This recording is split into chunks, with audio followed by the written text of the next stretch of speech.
The Harbinger's shadow. Outpost Helios has gone dark. Commander Valeria Creo stood motionless on the bridge of the UES Dauntless, her eyes fixed on the holographic display before her. The small research station, positioned at the edge of human-controlled space, had vanished from their sensors as if it had never existed. No distress call, no warning, just silence where 43 lives had pulsed only moments before. Could be equipment failure, Lieutenant Owen Park suggested, fingers dancing across his console. Run diagnostics again, Valeria ordered, her voice betraying none of the unease crawling up her spine. At 42, she had served in the United Earth Defense Force for over 2 decades, weathering border skirmishes with the Centauri Collective and the Proxima Rebellion.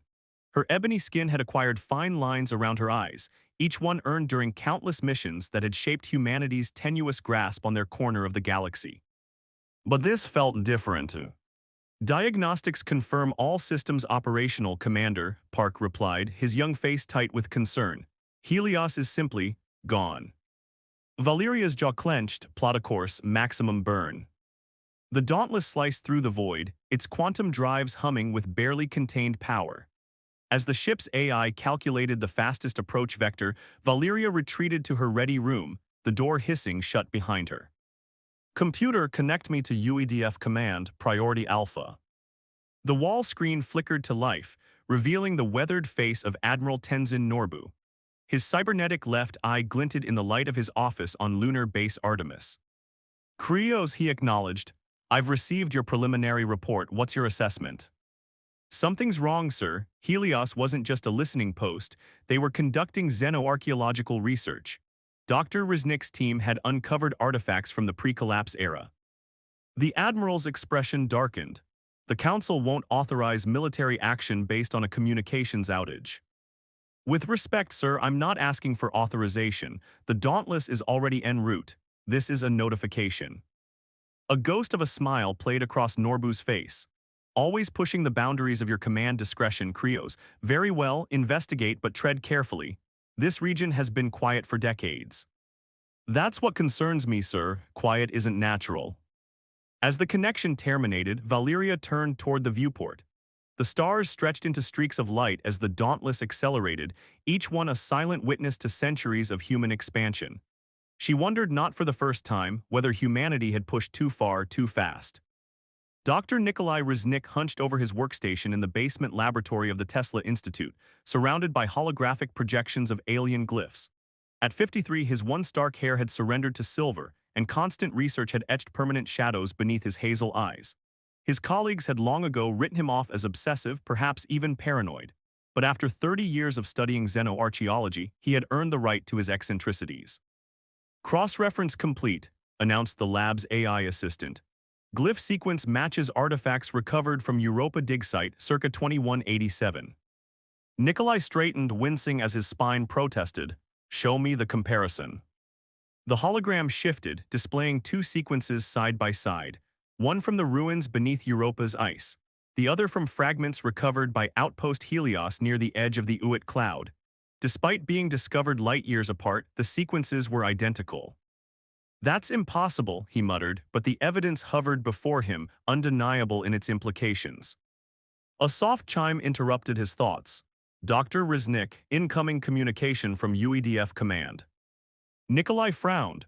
The military rarely contacted civilian scientists directly unless. Put it through. Admiral Norbu's face appeared on the screen. Doctor, we need to talk about Outpost Helios. Nikolai's blood ran cold. What's happened? It's gone, no debris field, no radiation signature. Just gone. Commander Krios is investigating, but given your research connection to the outpost, I thought you should be informed. Nikolai's mind raced through possibilities, each darker than the last. Admiral, I need to show you something. The artifacts my team discovered. They're not just relics, they're warnings. He transmitted the glyph comparison, watching as understanding dawned in the Admiral's expression. These aren't random patterns, Nikolai continued. They're a language mathematical in structure but organic in application. My team has partially decoded them. They describe something, watching, waiting, a sentinel of some kind. Waiting for what, doctors? That's what we were trying to determine at Helios. Nikolai hesitated. Admiral, I believe these artifacts were left by the civilization that preceded the collapse, the one that achieved interstellar travel before us, then mysteriously vanished 50,000 years ago. The Admiral's cybernetic eye whirred as it focused. You're suggesting this is connected to the Great Silence, the reason we've never encountered other intelligent life despite centuries of exploration. I'm suggesting, Admiral, that perhaps we were never meant to go this far, that something out there enforces boundaries we don't understand. Silence stretched between them, heavy with implication. I'm sending a transport for you, Doctor, Norbu finally said. Pack whatever research you need. You're joining Commander Krios at Helios. The void where Outpost Helios had stood revealed nothing to casual observation.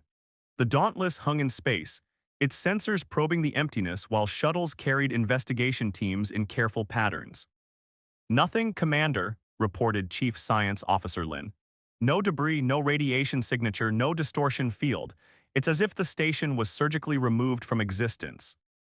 Valeria stared at the view screen, instinct telling her they were missing something crucial.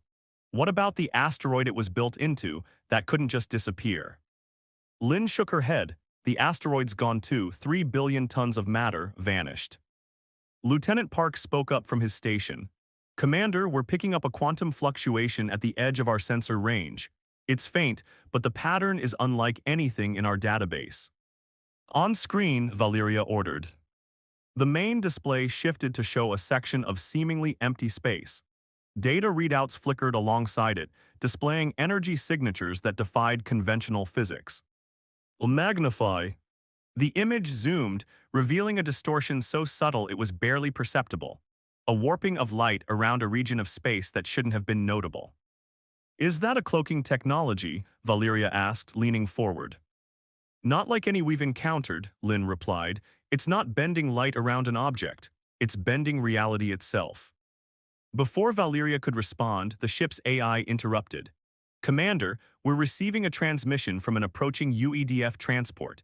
They're carrying a Dr. Nikolai Riznik with alpha-level clearance from Admiral Norbu. Bring them in, Valeria turned to her first officer. Commander Ortiz, prepare a briefing room. It seems we're getting a specialist. The briefing room of the Dauntless vibrated with tension as Dr. Riznik displayed his findings. Valeria stood with arms crossed, listening as the scientist explained the connection between ancient artifacts and their current situation. They left markers, Riznik said, gesturing to the holographic glyphs floating above the table. Warning beacons, essentially, but not for themselves, for whoever came after for us. Who is they? Asked Commander Ortiz, his thick eyebrows drawn together in skepticism. We call them the predecessors, the human civilization that achieved interstellar capability before the collapse. Historical records are fragmentary, but they were far more advanced than we are now. Valeria circled the table slowly. You're saying humans reached the stars before then, what disappeared regressed? Both, Riznik nodded. Around 50,000 years ago, they simply vanished from every colony world simultaneously. The few humans who survived were planet-side populations that had been deliberately isolated, experimental control groups perhaps. Our ancestors, reduced to primitive conditions, forced to rebuild civilization from scratch. The implications hung in the air like a guillotine blade. And you think whatever happened to them is happening again, starting with Helios? Valeria asked. Before Riznik could answer, alarms blared throughout the ship. Lieutenant Park's voice came over the comm. Commander, to the bridge, the distortion is moving. They rushed to the bridge, in time to see the view screen displaying the subtle warping of space as it expanded, pulsing like a heartbeat. It's scanning us, Lin reported, her fingers flying over her console, penetrating all our systems despite shields. Countermeasures, Valeria ordered. Ineffective, Park replied. This isn't like any technology we've encountered. It's... The view screen flared white, then stabilized to reveal what had been hidden within the distortion. A vessel, if it could be called that, hung in space before them. Not built but grown, its surface rippling with biological mechanical patterns that defied human engineering. It was massive, easily 20 times the size of the Dauntless, shaped like an elongated teardrop with spiraling protrusions that seemed to bend in directions the human eye couldn't properly process. Weapon status, Valeria commanded, her voice steady despite the primal fear clawing at her mind. All weapons online, but targeting systems can't lock. It's as if the object exists in slightly different coordinates than what we're seeing. Dr. Riesnick stepped forward, his face ashen. "It's a harbinger," he whispered. "A what?" Valeria demanded. In the predecessor records, they described sentinels that appeared before the end. They called them harbingers. Riesnick's voice trembled. Not destroyers themselves, but heralds of what was to come. As if responding to its name, the alien vessel pulsed once, a ripple of energy that washed over the Dauntless without triggering alarms or defensive systems. When it passed, a single image filled every screen on the ship, a mathematical sequence that expanded and contracted, forming patterns that seemed to writhe with meaning just beyond human comprehension. Dr. Riesnick gasped. "It's the same language as the artifacts, it's communicating." Valeria felt a chill run through her body. "What is it saying?" The scientist studied the patterns, his expression growing more horrified with each passing second. "It's not a message," he finally said. "It's a judgment and a promise." Translated, Valeria pressed. Riesnick looked up, his eyes haunted. "Expansion terminated, recursion prevented, the architect awakens." Before anyone could respond, the alien vessel pulsed again, stronger this time. The Dauntless shuddered as systems throughout the ship began to fail. "Emergency protocols," Valeria shouted over the blaring alarms. "All personnel to escape pods now." As the bridge crew scrambled to their evacuation stations, Valeria grabbed Riesnick's arm. "Doctor, what is the architect?" The scientist's face was a mask of dread. "Not what, Commander, who? The architect is what ended the predecessors, and now it's coming for us." The alien vessel pulsed a third time, and darkness claimed the Dauntless. In the cold vastness of the Kuiper Belt, far from the unfolding drama at Outpost Helios, a solitary figure stood before a wall of ancient monitors.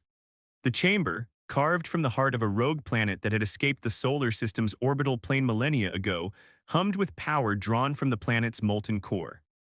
The figure, neither fully human nor machine, but something evolved beyond both, watched the data streams from hidden sensors placed throughout human space.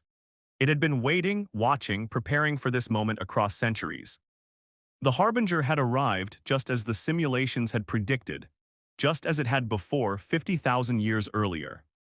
The figure spoke, its voice resonating strangely in the pressurized chamber. "Begin awakening sequence for the sleepers. Initiate Sentinel protocol." Across the hidden facility, cryogenic pods began to hiss as they cycled into their revival phase. Within each, a human form stirred, soldiers and scientists from the previous civilization, preserved against this exact contingency. "The cycle repeats," the figure murmured, watching as new data showed the Dauntless going dark. "But this time we're ready." In the darkness of the chamber, ancient machinery stirred to life, preparing for a war that had been fought before and lost. A war against something that saw human potential as a disease to be cured. A cosmic immune response against a species that evolved too quickly, spread too aggressively, thought too dangerously. The figure known to history only as the Weaver had spent 50 millennia preparing for this moment. This time, humanity would not face extinction alone. The real battle had only just begun. The Sentinel Protocol. Captain Jace Mercer moved through the shadows of Europa's abandoned research complex like a ghost. Decades of military enhancement surgeries had made him something more than human, something quieter, faster, deadlier. The neural implants at the base of his skull fed tactical data directly to his consciousness as he scouted the perimeter of what had once been designated Research Station Daedalus. "Clear," he subvocalized. The word transmitted via encrypted channel to his team waiting in stealth positions around the facility. The Ghost Wolves, UEDF's most elite special operations unit, had been deployed to Europa less than 6 hours after the Dauntless went dark. While the rest of the military prepared for conventional warfare against the mysterious alien vessel, Intelligence Director Marcus Kane had quietly authorized this black operation based on fragments of data recovered from the Dauntless's emergency beacon. "Proceeding to Breach Point Alpha," reported Lieutenant Talia Reed, her voice a controlled whisper in Jace's ear implant. At 37, Reed was the team's infiltration specialist, her modifications focused on electronic countermeasures and sensory enhancement. Jace moved to rendezvous with her, passing through corridors untouched for nearly 20 years. The facility had been officially decommissioned in 2231 after a containment incident had resulted in the deaths of 17 researchers. The official records stated that the station had been sterilized and sealed. The unofficial records, accessible only to those with Director Kane's clearance level, told a different story. "I've got the entry point," Reed announced as Jace joined her at a seemingly ordinary wall panel. Her fingers, tipped with microfilament interface tools, danced across the ancient security system. Strange, the power grid is still active. In an abandoned station, Jace frowned behind his tactical mask. Not possible. "I'm looking at it right now, Captain. Full power signature shielded from external sensors. Someone's been maintaining this place." Before Jace could respond, the wall panel slid open, revealing a hidden elevator shaft. And standing inside, pointing an antiquated but lethal-looking pulse weapon directly at them, was a woman with eyes that glowed a soft blue in the darkness. "That would be me," she said, her voice rough from disuse. "And you're trespassing." Commander Valeria Krios awoke to the rhythmic beeping of medical equipment. Her vision swam into focus, revealing the sterile white ceiling of what appeared to be a medical bay. Memory returned in chaotic flashes: the alien vessel, the ship-wide system's failure, the evacuation order. "Easy, Commander," a familiar voice cautioned as she tried to sit up. "You've been unconscious for nearly 30 hours. Dr. Riesnick came into view, looking haggard but uninjured. Behind him stood a stern-faced woman in a UEDF admiral's uniform, Fleet Admiral Constance Vega, the highest-ranking officer in the entire defense force. "Report," Valeria managed, her throat dry and raw. "The Dauntless was disabled but not destroyed," Riesnick explained. "Emergency systems managed to deploy escape pods before complete shutdown. 76% of the crew made it out. We were recovered by the UES Hyperion." "The alien vessel." Admiral Vega stepped forward. "Disappeared. No trace of it in the system, no trace of Outpost Helios either. It's as if both never existed." Valeria forced herself to sit up despite the protest from her injuries. "With respect, Admiral, we need to prepare. If what Dr. Riesnick has uncovered is accurate, this is just the beginning." "That's why I'm here, Commander." Vega's expression was grim. "The Security Council is divided. Half want to mobilize the entire fleet. The others think this was an isolated incident, possibly the work of Centauri separatists using stolen technology." "It wasn't Centauri tech," Valeria said flatly. "Nothing we've encountered before could do what that ship did. It shut us down like we were children's toys." Vega nodded slightly. "Which is why I've authorized Operation Shadowfall, your new orders effective immediately." She handed Valeria a secure data tablet. "You're to take command of the UES Vanguard. It's being outfitted with experimental defense systems as we speak." Valeria scanned the tablet, her eyes widening. "These weapon systems haven't been field tested." "Consider this your field test," Vega replied. "Dr. Riesnick will accompany you as scientific advisor. Your mission is to track down whatever the hell that thing was and determine the extent of the threat." "And if the threat is as extensive as I fear?" Riesnick asked quietly. The Admiral's face hardened. "Then God help us all." In the depths of Europa's hidden facility, Jace Mercer found himself in a situation no amount of combat training had prepared him for. Drinking lukewarm synthetic coffee across from a woman who, by all official records, had been dead for 15 years. "Lyra Voss," she introduced herself, after disarming the ghost wolves and leading them into a cluttered living space carved from what had once been the facility's main laboratory. "Former UEDF Advanced Engineering Corps. Currently the last guardian of humanity's biggest secret." Reed snorted from her position by the door. "And what secret would that be?" Lyra's glowing blue eyes, clearly artificial implants, scanned the room. "That we've been here before, the brink of extinction, I mean, and we lost." Jace studied the woman carefully. Lyra Voss had been something of a legend in military engineering circles, a prodigy who'd revolutionized shield harmonics before her supposed death in a shuttle accident near Mars. In person, she was smaller than he'd imagined, barely 5'5", with a wiry frame and short-cropped silver hair that contrasted with a face that appeared no older than 40. The discrepancy suggested extensive life extension treatments. "You've been hiding here for 15 years, he asked. "Hiding?" Lyra laughed, the sound rusty and unpracticed. "No, Captain, preparing." She activated a holographic display that encompassed the entire center of the room. It showed a complex three-dimensional model of the solar system, with pulsing red markers scattered throughout. "These are monitoring stations," she explained. Established by the predecessors before their fall, I've spent the last 15 years reactivating them, bringing their sensors back online. To monitor what exactly?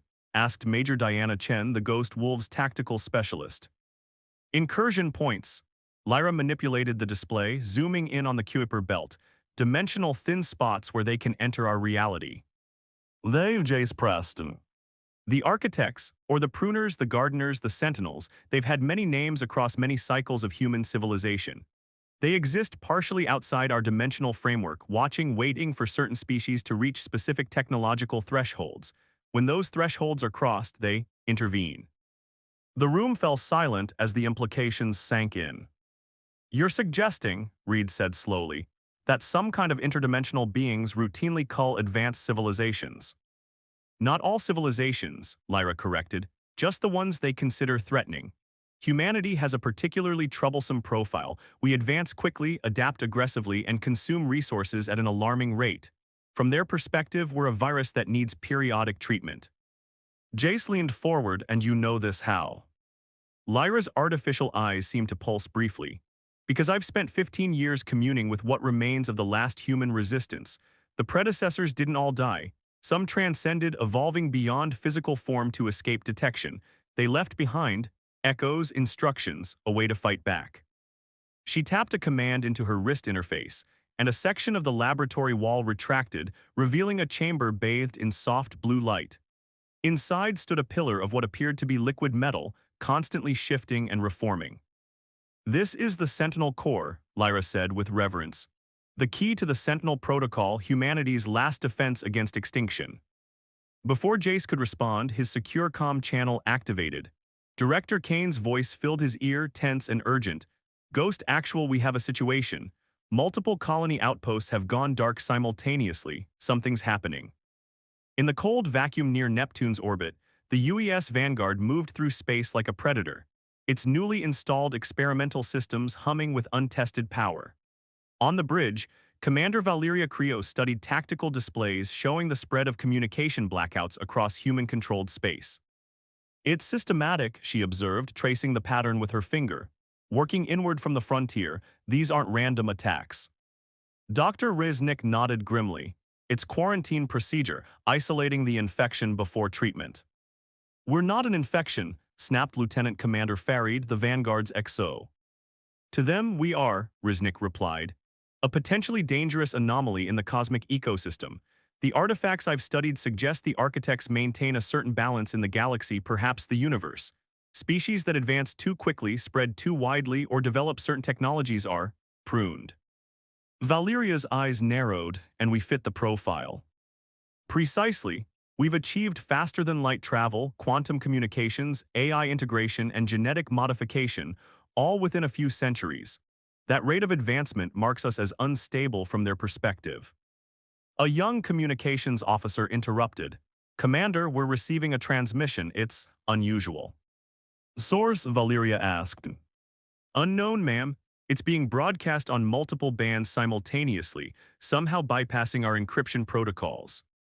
On screen, the main view screen flickered, then resolved into an image so strange it took Valeria a moment to comprehend what she was seeing.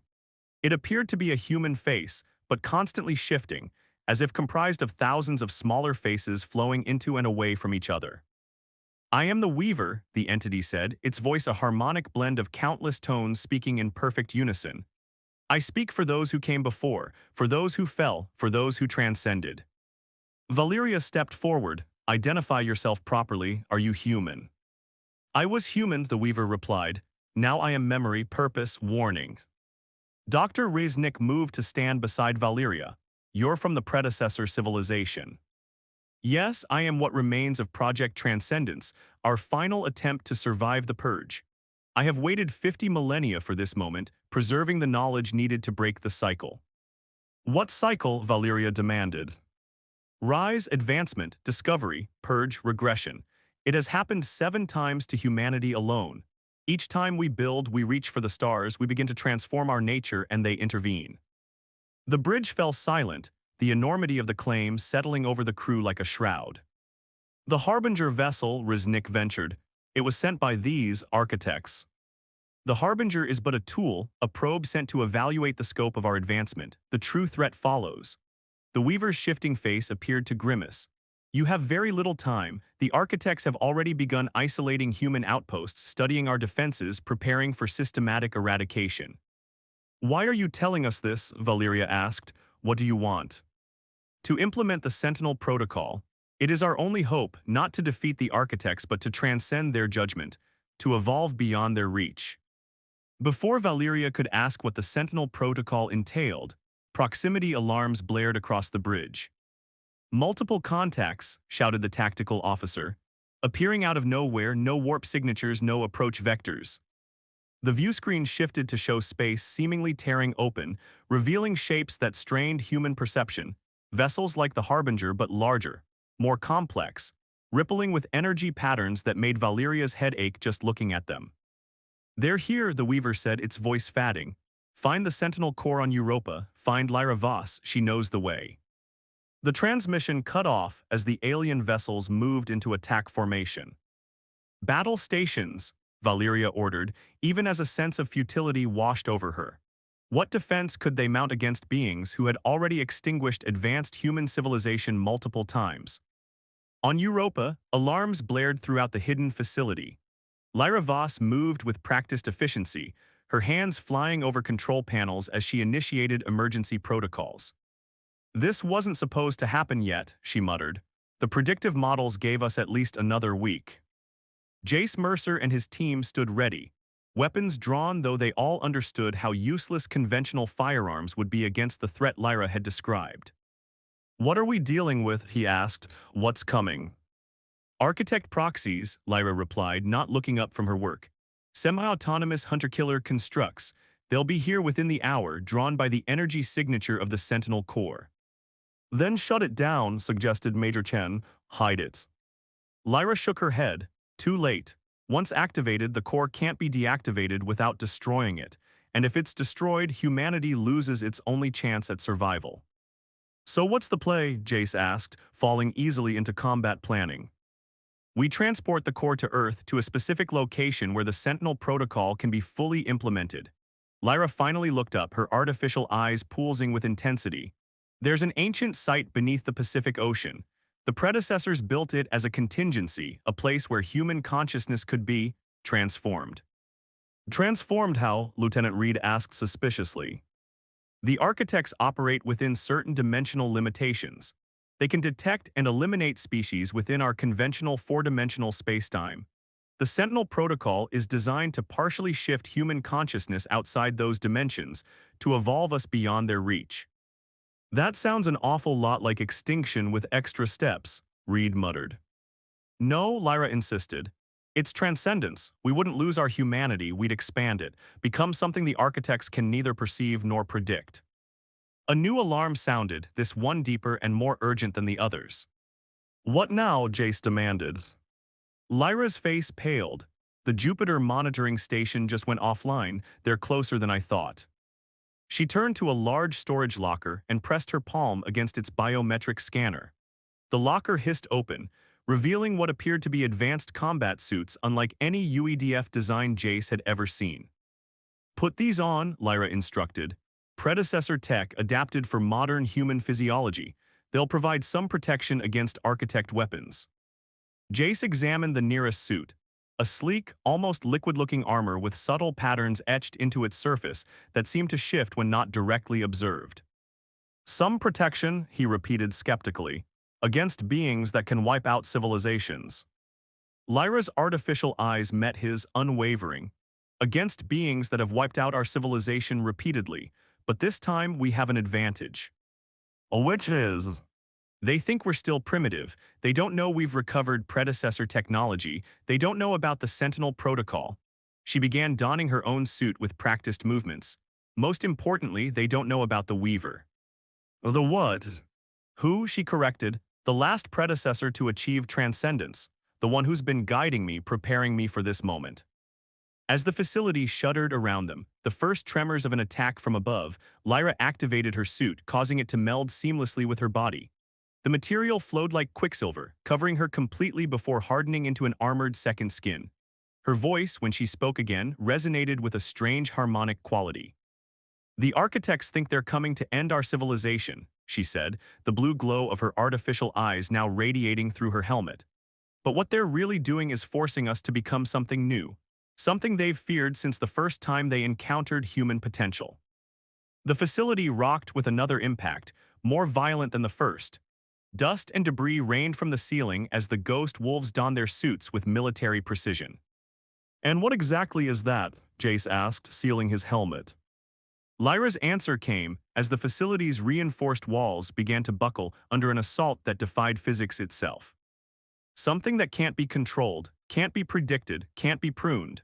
Her voice hardened with conviction born from 15 years of solitary preparation. "They're coming to end humanity as a biological species. Instead, they'll witness our evolution into something beyond biology, beyond their understanding." As if in answer to her declaration, a section of the ceiling collapsed, revealing a swirling vortex of energy where Europa's sky should have been. Through it, shapes descended, not solid forms but shifting patterns of light and shadow that hurt the mind to focus on directly. "They're here," Lyra whispered, activating her suit's defensive systems. "The true test begins."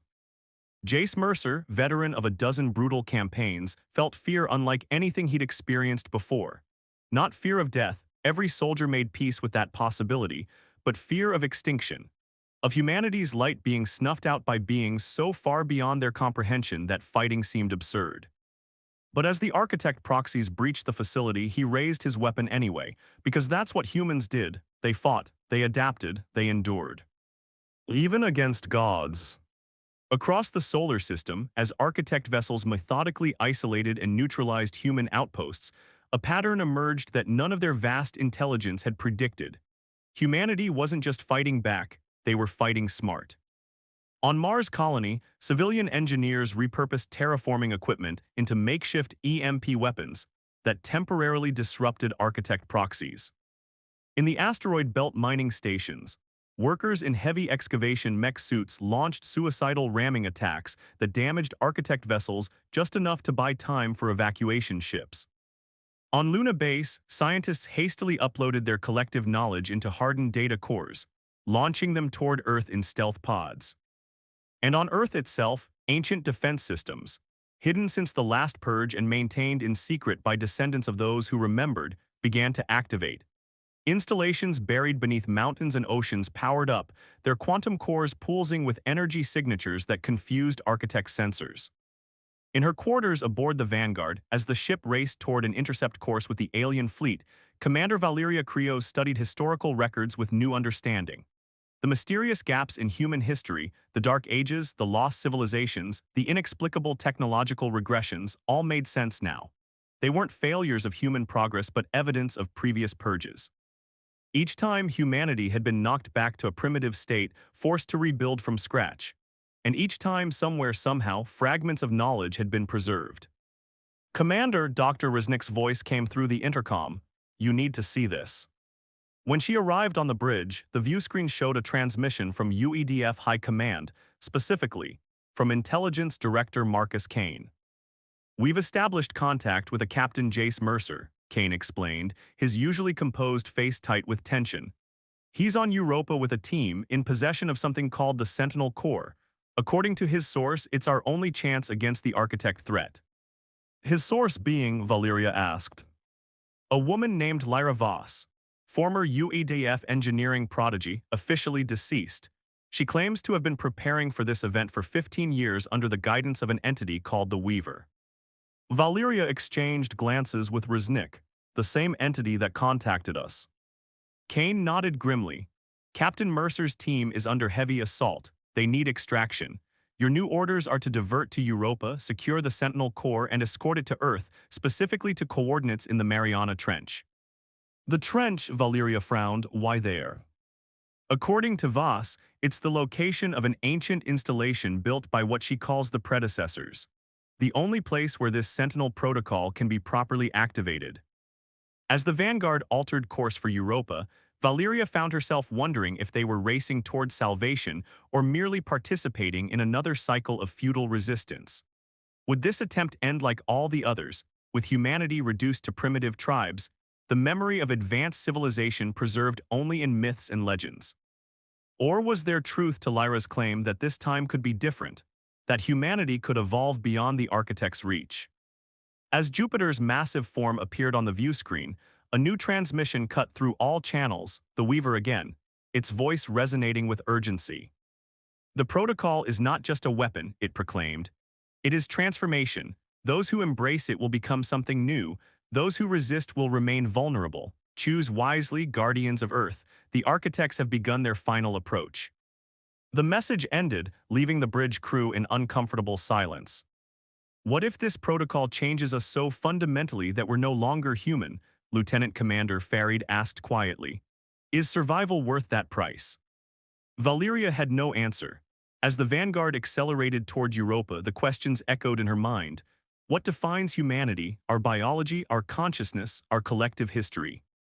And as the architects closed in from all sides, one thing became increasingly clear.